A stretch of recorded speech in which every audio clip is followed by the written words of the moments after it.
It is that time of year where one man's trash becomes another man's treasure as we get out to explore neighborhood garage sales. But despite how appealing some of those possible treasures look, some secondhand steals are better left in the yard. ABC 6 Good Morning anchor Carly Berglund explains.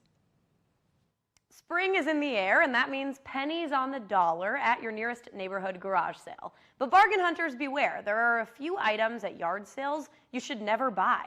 There are also a few things to keep in mind when it comes to used lawn tools. Consumer Reports explains. Antiques, kids' clothes, books, and furniture. Garage sales can be a treasure trove of fantastic items for a fraction of the usual cost. But not every deal is worth it. Take battery-powered lawn tools. The product should come with the charger, the manual, and maybe an extra battery. For mowers, most riding mowers have an hour meter, so you'll know exactly how many hours it's been on the job. Don't just examine the mower, size up the yard. If you're buying a mower from someone who has a ton of trees and not a lot of lawn, you're probably going to get a great deal because chances are good they haven't used their mower all that much. If you have kids, you know that yard sales can be a great way to get what you need without breaking the bank. But no matter the deal, there are a few things you should never buy, starting with bike helmets.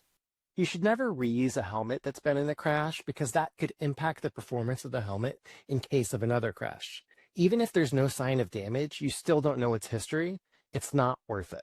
If you're shopping for a baby, be careful. It's not uncommon to find recalled infant sleepers and other baby products at yard sales. Cribs with drop-down sides are another dangerous item to never buy. These have been linked to dozens of infant deaths and were banned more than a decade ago. It's illegal to sell recalled products, but people might not be aware of the law or even realize that they're selling a recalled product. Finally, walk away from car seats. Buying used car seats is not a good idea because there's a lot that you won't reliably know about the seat, including its crash history. And double check this when looking at old kid toys. Safe battery compartments have a screw.